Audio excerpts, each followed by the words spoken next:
The chair now recognizes the gentle lady from Ohio, Ms. Beatty, for 5 minutes. Thank you, Mr. Chairman, and thank you to our ranking member, and a big thank you to our witnesses who are here today. Mr. Chairman, I just have a few brief statements, and more so for clarification for me and for all of those who are watching this. So let me start by thanking you for advising us that to get the real answers that we need if we want it to move forward, then our leadership and others, including myself, had I known about it, would be doing this in a classified briefing. That's number one. We are often chastised on this side of aisle if we're a little late for complying with some rules. And so I'm going to assume, since it's my understanding that the title of today's hearing is picked by the majority, and the title is Fueling Terror, the Dangers of Ransom Payments to Iran.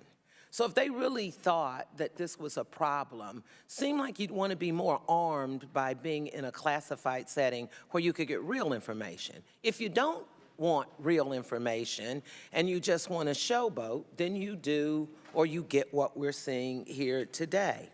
There's been a lot of opening statements in your opening statements. Well, let's go back to the opening statement that our chairman made of the financial services, the chairman mentioned, when he said it was the Iranian officials who said this was really in a ransom. Now, our president, I'm not saying my president.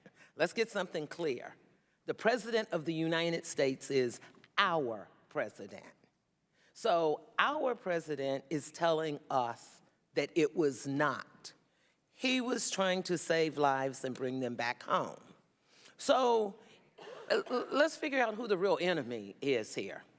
If I'm sitting here listening to this, as many Americans are, it almost seems like my colleagues are pitting our president against the individuals that they are now chastising us for bringing our individuals home. So we have been intense in here. We have been somewhat humorous in here. So let me be very abstract in here. Since this has been a lot about money, let's just say I wanted to say, since they're expecting you, after you have actually said in one of your statements that you thought the money went for economic needs, but yet you keep being badgered over the cash and badgered over where the dollars are going, and more specifically, that they're going to fund terrorism. So what if I would say to my colleagues, there's something called the RNC, and monies that they give go into the RNC.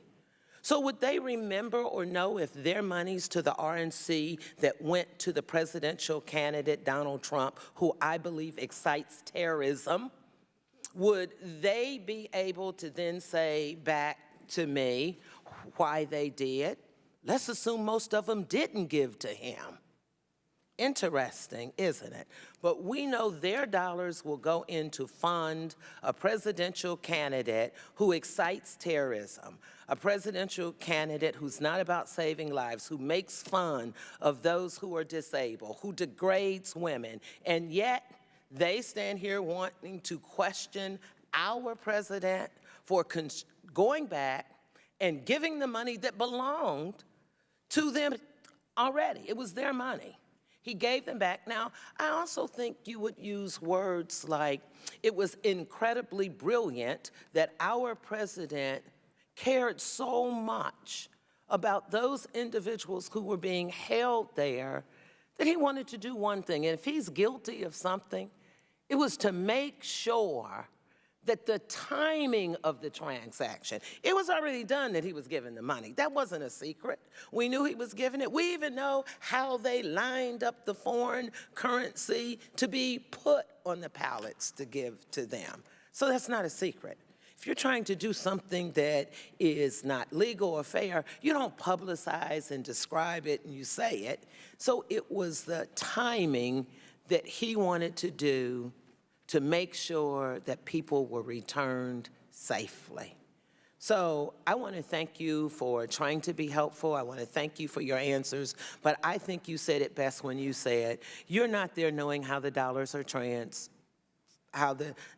transferred or what we did, but you do believe it went for economic needs. Thank you, and I yield back. The gentlelady yields back.